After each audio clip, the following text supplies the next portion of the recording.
Muy buenas tardes. De nuevo con ustedes en un programa más de alto voltaje de los días miércoles de Cadena Radial Costarricense. Mimi Prado les habla y en la compañía de nuestro analista Fausto Amador Arrieta. Nuestro programa de hoy es sobre el estado de la guerra de Ucrania, el empedrado camino de la paz y el por qué fracasan las propuestas de Trump. Tal vez yo voy a comenzar por Trump, ese presidente que ingresó a la Casa Blanca proponiéndose hacer grandes cosas en política internacional y terminando no pudiendo ejecutarlas y en una colisión grande con los sectores que forman su apoyo político.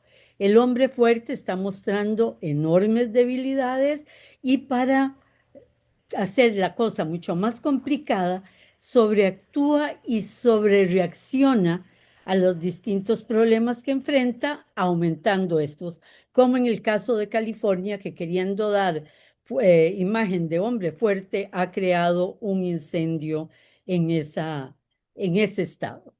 Em, Kissinger escribió que Trump podría ser una de esas figuras que aparecen en el mundo de vez en cuando para señalar un cambio de época. Y incluso el Foreign Affairs dice que se acerca el fin del largo siglo americano.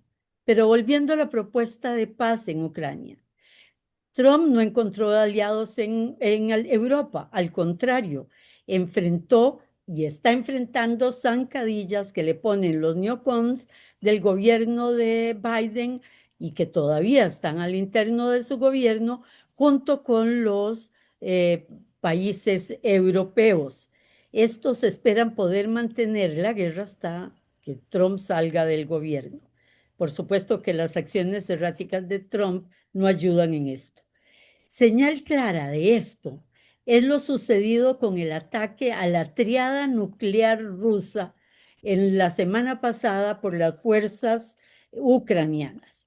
Este hecho, muy a las películas de James Bond, tuvo como preparación de 18 meses, pero que incluso se inició en el gobierno de Biden, pero tiene todas las señales, todas las características, la firma puesta, una manera de decir, de la forma de actuar del MI6 de la Gran Bretaña. Hace unos días el gobierno ruso lo señaló como responsable. Una acción de este tipo tiene consecuencias impredecibles, este, y no la va a ejecutar el MI6 de Gran Bretaña sin el visto bueno o la colaboración de la CIA. Y la CIA no lo va a hacer sin el visto bueno del Pentágono y de la Casa Blanca. Pero qué especial tiene esto que ha conmocionado tantísimo este ataque en suelo ruso, que es contra la triada nuclear rusa y eso activa de inmediato la doctrina nuclear rusa. Esto sucede cuando fuerzas regulares de otros países atacan puntos nucleares rusos y eso le permite a Rusia como potencia nuclear responder nuclearmente. Esto es lo que buscaban con este ataque, que Rusia atacara a Ucrania nuclearmente y de esa manera y meter a Estados Unidos en el conflicto, o buscaban de también o solamente eliminar las conversaciones de paz, pero además de tocar la triada nuclear, nunca olvidar que tocaron dos ferrocarriles civiles rusos. Y eso es una provocación también muy grande para la federación.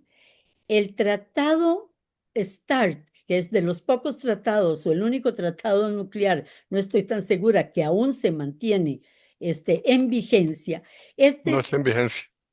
no, sí está en vigencia, se No, renueva en unos meses. no está en vigencia, pero digamos que algunos de las cuestiones básicas por razones protocolarias las mantienen, pero no está en vigencia. Bueno, según tenía yo, se iba en 2 o 3 meses a volver a negociar, pero no Exacto. importa. Lo importante es que este tratado dice que los bombarderos nucleares tienen que estar a la vista para poder ser verificados.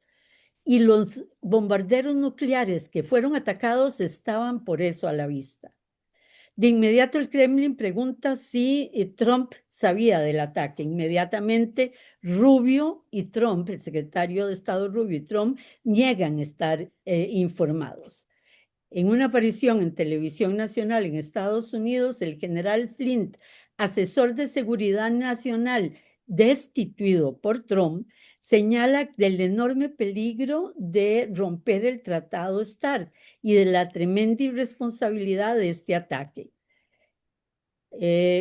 Ahora analicemos algunos hechos que hacen visible que sí estaban informados los Estados Unidos. Primero, el secretario de Defensa, Keres, dijo haber seguido en tiempo real los ataques. Para seguirlo en tiempo real tenía que estar informado y estar frente a una pantalla de televisor. Poco antes del ataque volaron a Kiev, pagados por el erario público por $400,000, Lindsey Graham, el senador conservador, y nada menos que Mike Pompeo, el señor de la guerra de Biden, que estuvo en el Donbass. Lo que sí consiguieron, porque no consiguieron ni que Rusia utilizara armas nucleares, ni que se pararan las negociaciones de paz, pero sí consiguieron debilitar la imagen de fuerza de Trump en el tema de las relaciones internacionales. Ya dijimos que es imposible que no estuvieran informados. Lo que sí la mayoría de los conocedores creen es que le informaron del ataque a Trump, pero no le informaron de los alcances y de los peligros del ataque, ¿verdad? Eso quiere decir que se cuecen muchas habas al interno de los Estados Unidos.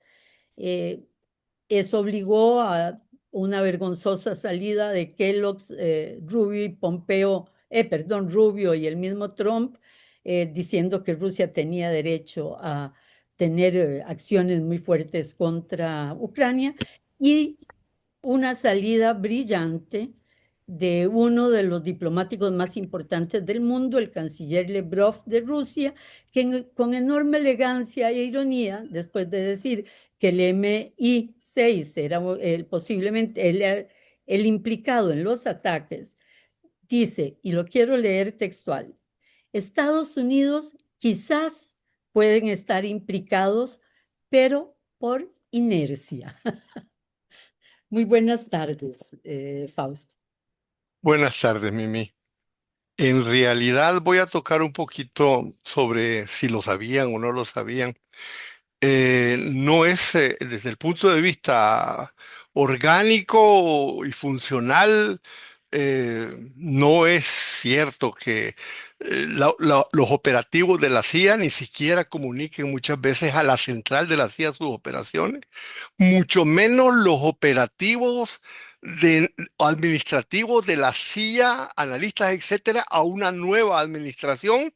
Y claramente muchas veces se ha visto que la CIA no comunica o solo le dice cosas genéricas al mando central. De Pero aquí forma que estamos hablando de ataques a una triada nuclear, Fausto. No aún estamos así, hablando de aún así, operaciones. Mimi, No. aún así, Mimi, aún así está perfecta. Eso uno es asunto de suponer. Vos supones que sí, yo supongo que no. Es decir, eh, la suposición, ahora voy a hablar del tema, pero no se puede decir a partir de que tal vez seguro, porque seguramente, sin duda alguna, no se puede decir que no, que sabían. Todo puede ocurrir, y menos con una administración nueva, tan en contradicción con la administración anterior, y con un equipo nuevo en total contradicción con los equipos anteriores, y con bases de la CIA en el terreno que no tienen nada que ver con la nueva administración. Pero bueno, en la guerra de Ucrania nos encontramos en un momento decisivo de gran peligrosidad. Existen cuatro telones de fondo desde donde se deben leer los acontecimientos. El primero es el campo de batalla en la propia guerra de Ucrania. El segundo, la propia administración Trump intentando que las partes lleguen a un acuerdo para lograr un alto al fuego. Y aquí se encuentra Trump con que realmente en Europa tiene al Partido Demócrata y que no tiene ningún liderazgo, que lo que dicen no se cumple. El tercero es el grupo de países de Europa, de la OTAN, la dirección de la Unión Europea, que no quieren que la guerra se detenga. Y finalmente, el campo de la Federación Rusa, bajo la dirección de Putin, que está ganando militarmente la guerra, pero que también quiere ganarla políticamente. Por lo pronto, Trump ha logrado que Ucrania y Rusia se reúnan en Estambul para discutir las condiciones para alcanzar un acuerdo de paz. En una primera reunión, Ucrania llegó prácticamente a decir que la única forma de alcanzar la paz era que Rusia se retirara. Increíble, parecía una burla que la parte que estaba perdiendo la guerra llegara a proponer a quien la estaba ganando que se rindiera. Rusia, en cambio, llevó exactamente las mismas condiciones que había planteado en Estambul en marzo de 2022. Neutralidad de Ucrania, respeto a los derechos de las minorías rusas, respeto al derecho de libertad religiosa, en particular a la Iglesia Ortodoxa rusa, detener las acciones contra las minorías rusas, limitación del armamento de Ucrania, prohibición de tropas extranjeras en su territorio, denazificación. Y eso lo planteó ya en marzo del 22 en Estambul. Lo único que añadía, que ya lo había añadido el propio Putin en la primavera del año pasado, la aceptación de las condiciones existentes en el terreno de la batalla, con los 4 óblasts que habían sido ya incorporados por referendo a la Federación Rusa. Donetsk, Lugansk en el este y Gerson y Zaporilla en el sur. A eso, lógicamente, se añade, por supuesto, el reconocimiento de la soberanía rusa sobre la península de Crimea. El lunes 2 de junio estaba prevista la segunda ronda de negociaciones, pero en la noche del domingo 1 de junio, un día antes de las negociaciones, se produjo lo que vos dijiste, la Operación Telaraña, una amplia operación militar ucraniana en territorio ruso de ataques masivos de drones en la zona de Siberia contra contra el segmento de disuasión estratégica nuclear rusa, que es la sección aerotransportada de la tríada de disuasión rusa nuclear en la zona de Murmansk, Irkutsk, Ivanovo, Ryazán y Amur. La tríada de disuasión nuclear rusa está compuesta por los proyectiles intercontinentales, ese es uno, los proyectiles que surgen de submarinos, ese es otro, y, las bombas a través de aerotransporte, que es el otro. Ese fue el que fue atacado. Al atacarlo estaba traspasando de nuevo una línea roja muy grave y peligrosa porque con el ataque de drones ucranianos en las bases de defensa estratégica rusa, Rusia podía suponer lo que fuera. Lo que pasa es que ha pasado ya antes. Lo mismo pasó cuando atacaron los radares de detección temprana. Mientras la situación de Ucrania está más desesperada, más lógicamente hacen acciones desesperadas. Pero esas acciones casi siempre, y hasta ahora así ha sido, terminan reforzando más la posición rusa, debilitando más la posición ucraniana, incluso bélica y políticamente, y esta vez debilitándola frente a Estados Unidos, que por primera vez acepta que ataquen a Ucrania como quieran, sin decirles cuidado, están locos. Y además casi dicen que se lo ganaron. Veamos lo que ocurrió. La operación Telaraña fue una operación preparada con 18 meses de antelación, con el apoyo de servicios secretos probablemente británicos, que han prestado asistencia a los ucranianos siempre.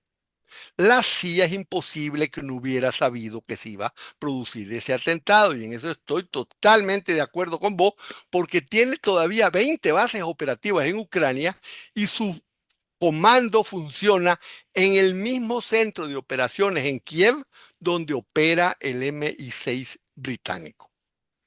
Otra cosa sería determinar si el propio director de la CIA, John Ratcliffe, lo sabía, o si también el presidente Trump había sido informado, se le habían detallado o habría aprobado los ataques. Después dijo que no sabía, pero en Estados Unidos existe una expresión jurídica muy común en la administración. Se llama plausible deniability, que consiste en no decirle a un superior algo grave que está por ocurrir para que después pueda negar bajo juramento que lo sabía. ¿Sabía Trump o no sabía? Eso no se sabe.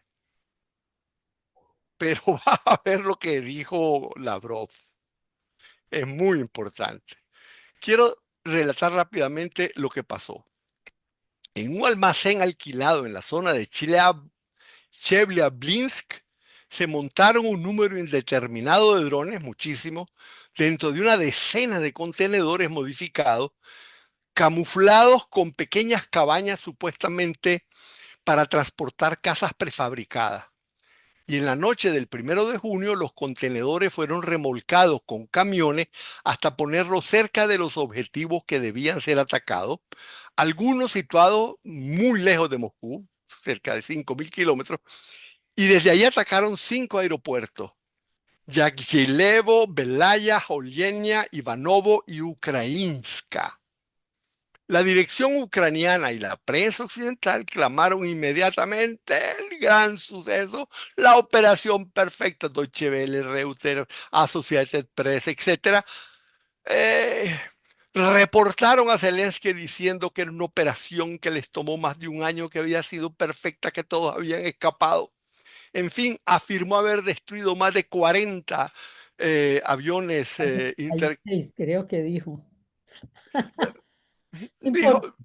bueno, no importa, 40, 41, 46, 50, enorme, incluyendo bombarderos estratégicos Tupolev 95, Tupolev 22M3, un avión de vigilancia A-50 gigantesco. Bueno, el ataque fue realmente espectacular y podría considerarse una especie de Pearl Harbor ucraniano, porque introduce una nueva forma de ataque estratégico, como fue el ataque con portaaviones japonés en Pearl Harbor, que cambió la forma en que así se hacía la guerra. Ahora cualquiera puede montar una operación así en los Estados Unidos.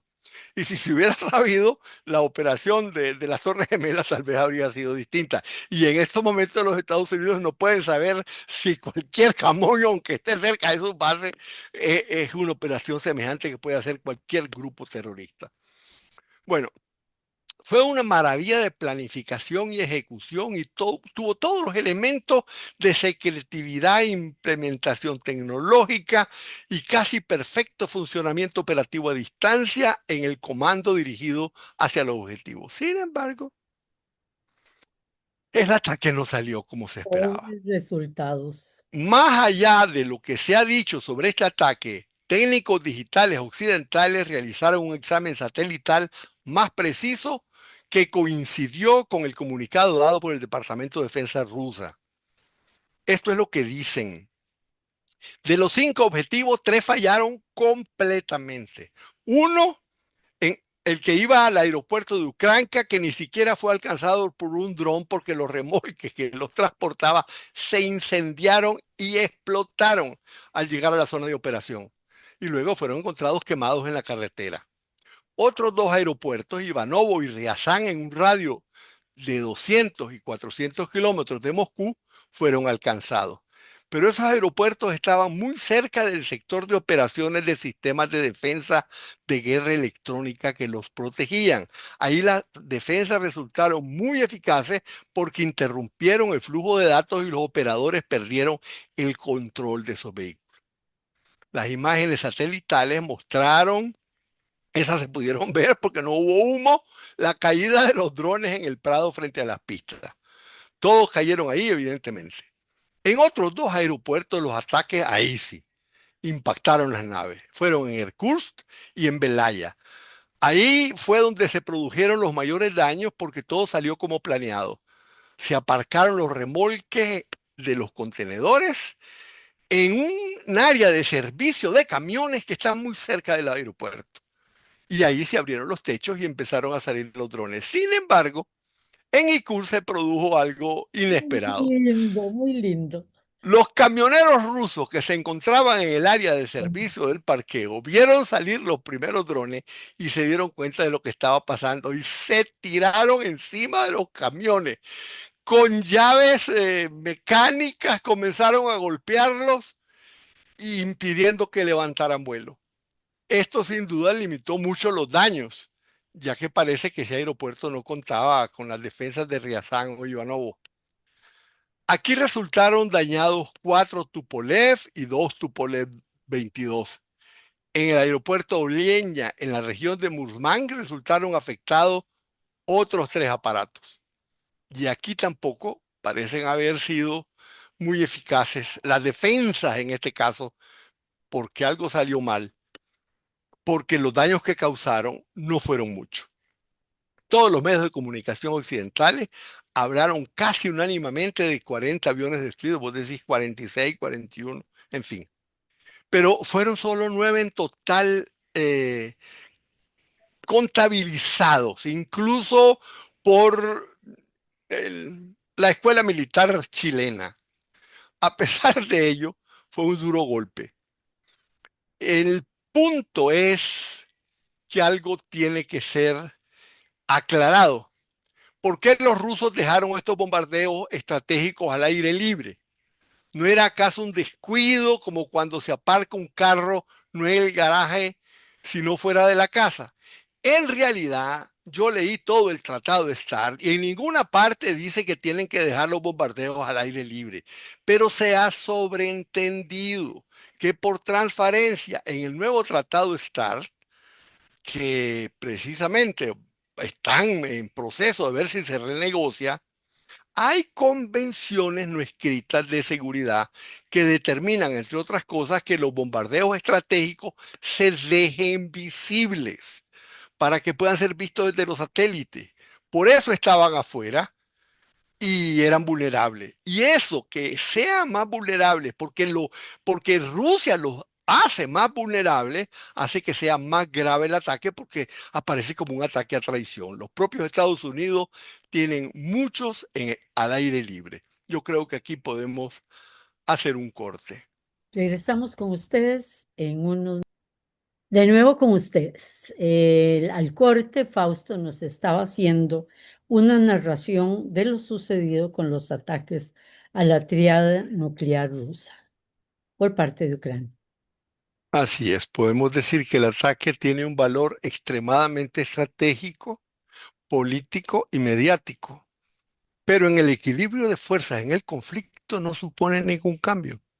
En el terreno de batalla, el ataque no ha tenido el más mínimo impacto, ni ha alterado en modo alguno el curso de la guerra. Lo más que ha hecho es acelerarlo. Eh, ha funcionado como un estímulo, un incentivo, una presión sobre el liderazgo político central ruso, sobre Putin, para acentuar aún más el esfuerzo bélico.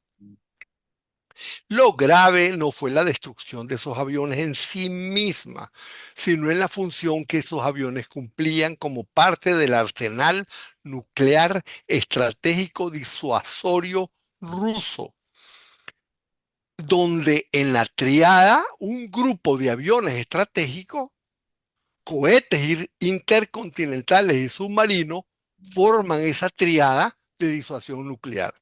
Y eso es lo grave, porque según la doctrina nuclear rusa más reciente, se considera que atacar a cualquier elemento de la triada nuclear no desencadena automáticamente una respuesta nuclear, sino que hace legítimo, permite, por medio de permitir, de acuerdo a la valoración que haga el comando central, es decir, Putin, una respuesta nuclear. Porque cuando dos países están en conflicto, hay que entender que todo puede pasar. Cuando se toca algo que puede afectar el equilibrio estratégico nuclear, es perfectamente posible que esté pasando algo más. No se sabe. No es casualidad que las doctrinas nucleares sean públicas. Son públicas porque todas las partes deben saber cuál es la clave de lectura que adopta cada gobierno para legitimar, es decir, para dar luz verde al posible uso de armas nucleares, precisamente porque el uso de armas nucleares pone en peligro la existencia de la humanidad sobre este planeta. La dirección rusa tuvo que plantearse, además, ya supo rápidamente que no habían sido muchos los daños, pero tuvo que plantearse la potencialidad destructiva que pudieron haber tenido esos ataques. Se calcula que tuvieron una efectividad cercana al máximo al 15%. Pero si hubieran tenido, digamos, algo cercano al 100%, habrían destruido más del 80% de la triada de disuasión estratégica nuclear rusa, que la hicieron para que no tuviera el 100% de efectividad. ¿Qué pasa si hubiera tenido 100% de efectividad? ¿Qué habría hecho Rusia en ese caso? Es por eso que aunque el éxito de la Operación Telaraña fue escaso, su peligrosidad era catastrófica y eso fue lo más grave. Y la Dirección Militar Estratégica rusa, me refiero a la primera cadena de técnicos que está en continua comunicación con el Comando Estratégico de Estados Unidos, esa se puso inmediatamente en contacto con la parte nuclear de Estados Unidos para advertir que su triada había sido atacada. Supongo que la contraparte estadounidense la tranquilizó. Bueno, pero el asunto pasó inmediatamente a los mandos políticos superiores, presidencia, Putin, relaciones exteriores, Lavrov, ministro de Defensa, Shoigu y vicedirector del Consejo de Seguridad, el famoso, muy bélico Dmitry Medvedev. Y ahí mismo se convocó a una reunión de urgencia del Consejo de Seguridad ruso. Sabían que no estaban en gran peligro, sin embargo, la potencialidad había que parar, eso no podía repetirse. Antes de decidir la respuesta que haría Rusia, los más altos dirigentes necesitaban dilucidar cuatro cosas. Primero, conocer el grado de conocimiento y aprobación de la administración Trump de esa operación tan amenazante. Segundo, poner en claro a la administración Trump que este tipo de ataque es intolerable. Tercero, demandar a la administración Trump, demandar a la administración Trump un pronunciamiento explícito y público de que este tipo de acciones son intolerables. Y cuarto, exigir a la administración Trump que advirtiera públicamente que estaba clara y consentía de que Rusia haría una tremenda respuesta. Mira, Mimi, Sí, todas esas cosas. Y dice, ¿cómo lo supo Fausto? Y yo te lo voy a decir muy fácil, me lo dijo Lavrov. Es decir, es Lavrov lo dijo. decir, no lo dijo No, públicamente, pero se fue lo dijo a un grupo de, de analistas internacionales que entre invitó. ellos Mercury tenía también muy claro todas las palabras de Lavrov, ¿verdad? Sí, pero no estuvo en esta reunión. Bueno, para dilucidar todo esto que pasó, hubo una llamada de Lavrov a Rubio al atardecer del mismo día de los ataques. Lavrov explicó después, al tenor de su conversación con Rubio, a un círculo pequeño de analistas extranjeros que invitó a Moscú.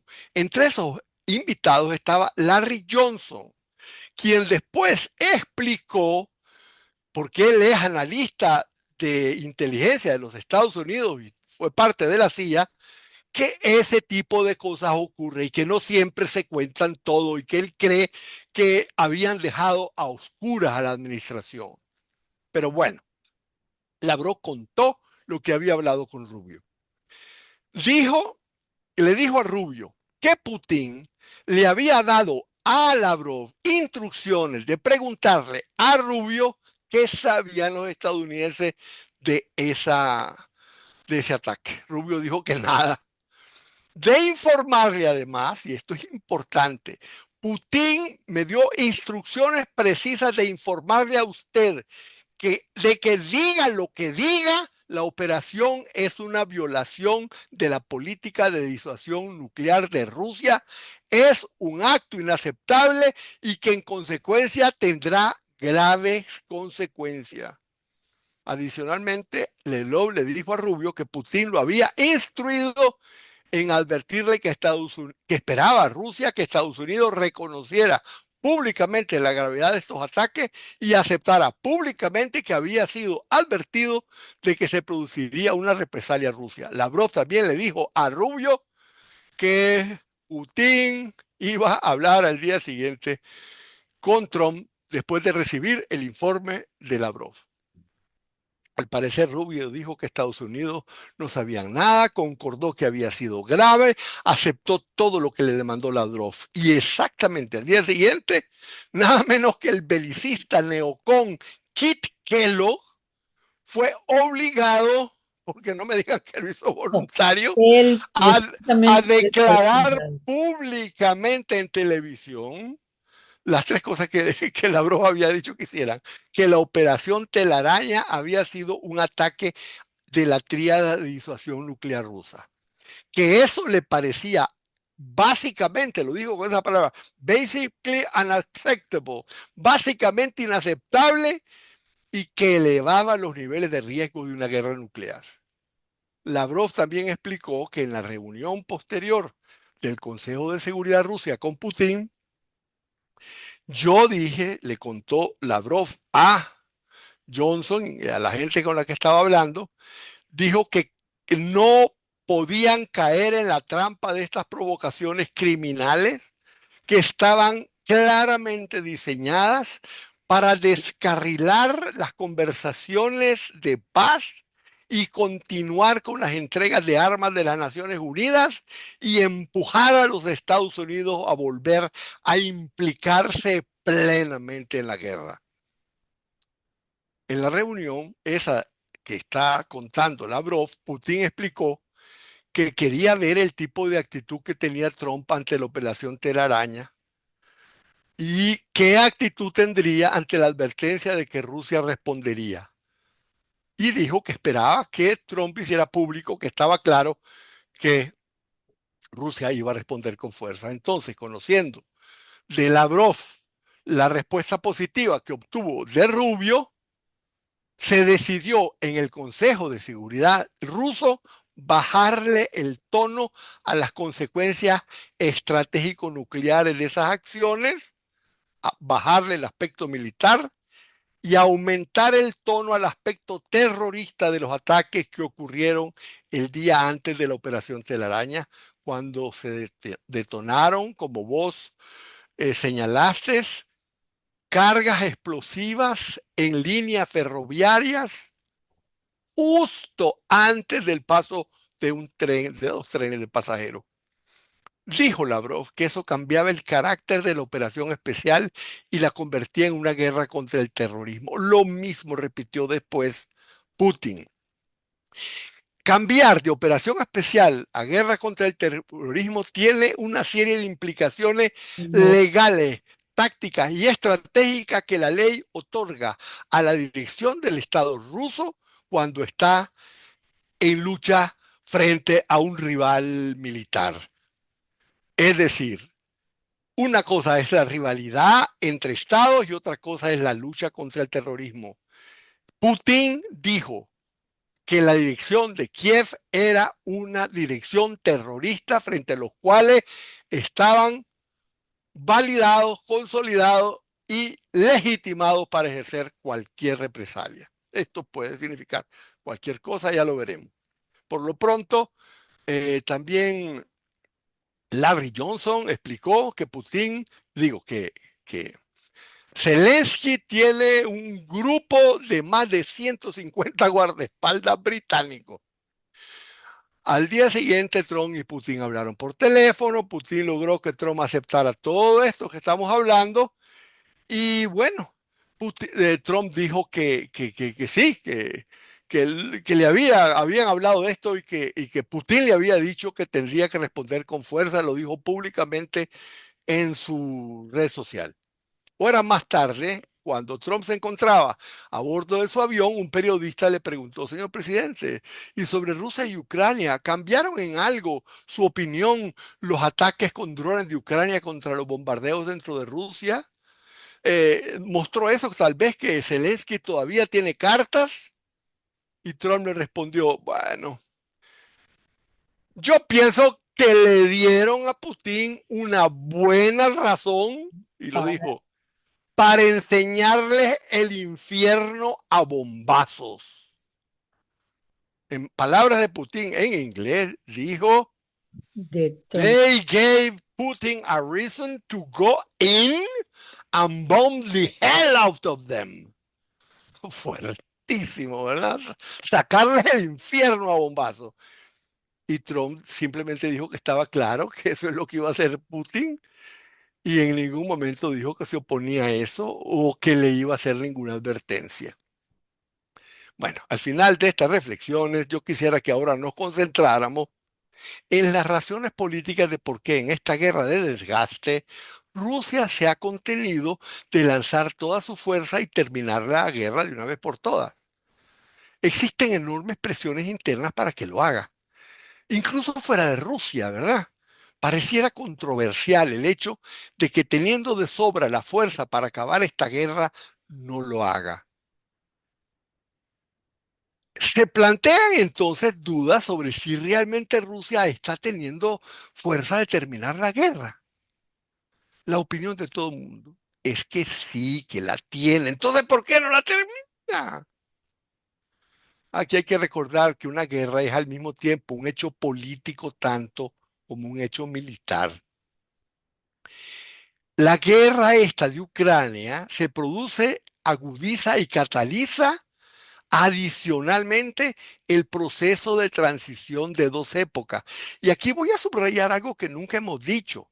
Cuando se producen cambios de época, producen cambios generacionales de orientaciones políticas.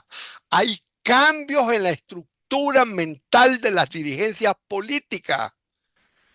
De ahí que los fines profundamente políticos de esta guerra no pueden ser alcanzados solamente por medios militares.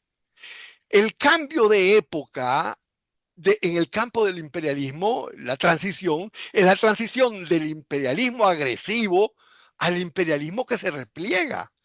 Es una transición que se puede mover en un sentido y en otro y con una o mayor o menor velocidad.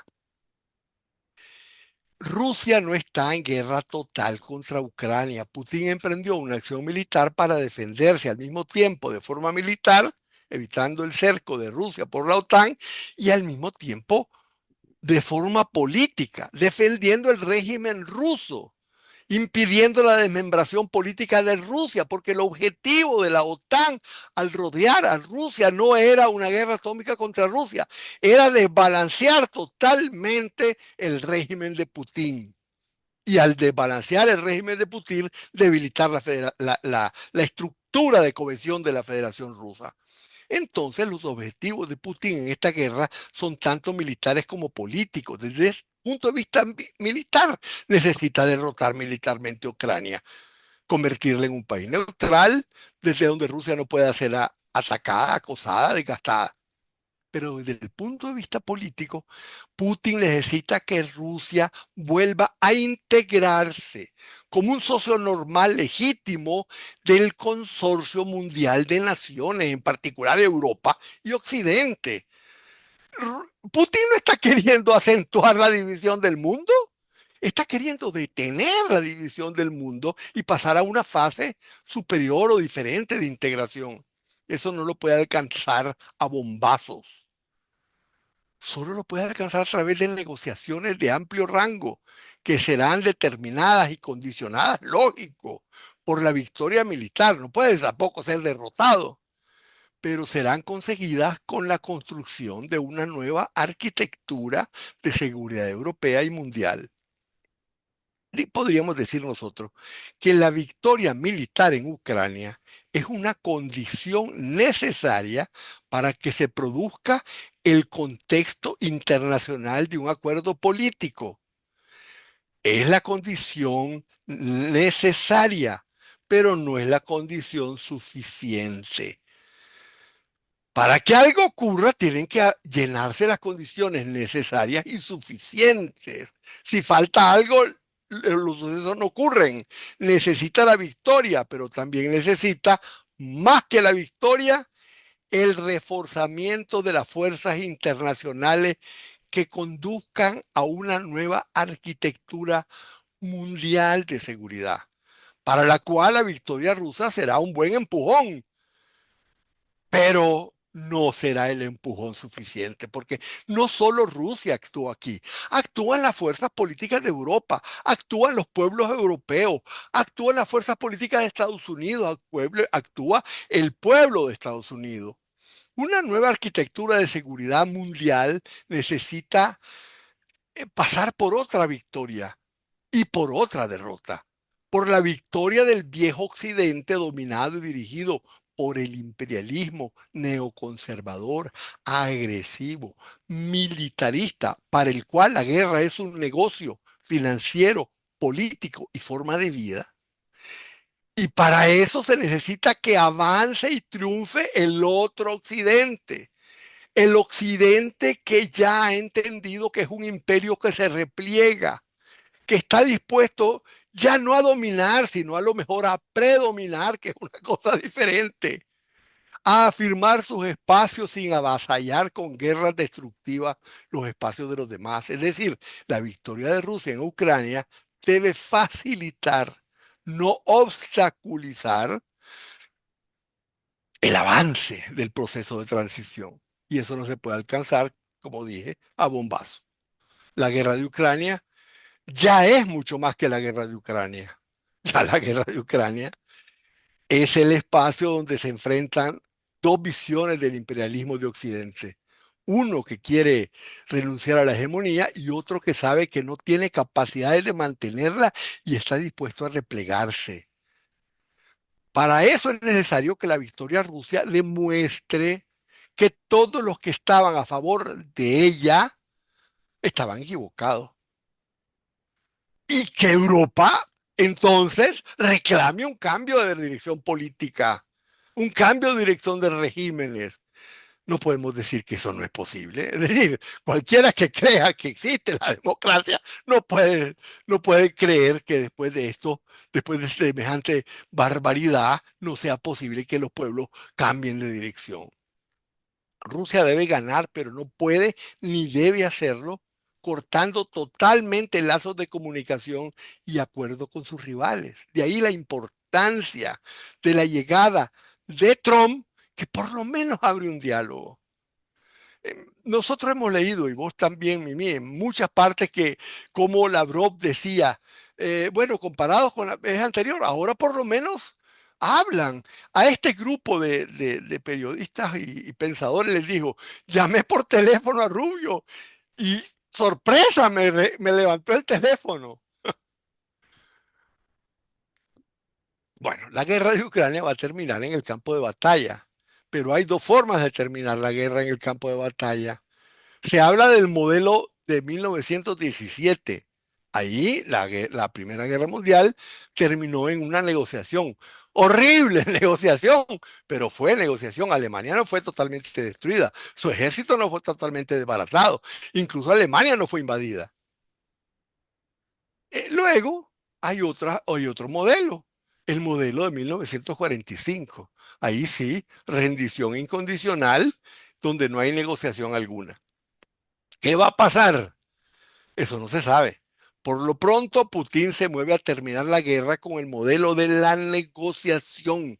Él se mueve a empujar a la derrota para demostrar que deben ser aceptadas sus condiciones en un proceso negociador. Al mismo tiempo, se prepara, por este es el punto, porque hay que ver, Rusia está reclutando, dicen, una división más por mes y no la está mandando a Ucrania. Y todos están diciendo que Rusia produce el doble de armamentos y sistemas militares que los que manda a Ucrania. Y dice que su sistema de proyectiles, apenas un 10% de sus sistemas están usando en Ucrania. Es decir, al mismo tiempo que gana la guerra de Ucrania, les está advirtiendo al resto de los países europeos que está preparado a cualquier otro tipo de guerra que quieran expandir. Y al hacer eso, también está empujando a que no lo hagan. Ahí estamos. Rusia sabe que debe mostrar moderación al resto del mundo, debe ganar también políticamente la guerra, Por eso debe calibrar su respuesta a los ataques y ahí está la trampa, porque los europeos saben que debe calibrar su respuesta y entonces lo provocan más y lo provocan más y lo provocan más y pueden llegar a provocarlo a un punto en el que simplemente ya no será seguro para la propia Rusia contenerse. Por eso la situación, a pesar de toda la prudencia, sigue siendo tremendamente peligroso. Y eso es lo que tenía que transmitir Putin. Y dicen que lo transmitió con una tremenda fuerza a Trump. Yo creo que aquí Rusia se quitó los guantes, se arremangó los brazos y está en proceso de dar una respuesta que en palabras de Trump es enseñarles el infierno a bombazo. Vamos a ver qué es lo que ocurre. Lo que pasa es que todo el mundo espera, incluso Putin, que Trump no se convierta en un fenómeno transitorio, porque en ese caso es muy posible que regrese el imperialismo agresivo de los neoconservadores. Este es el punto, Mimi, creo. Bueno, muchas gracias a todos ustedes por acompañarnos. Nos vemos el próximo miércoles. Muy buenas tardes. Buenas tardes, Mimi.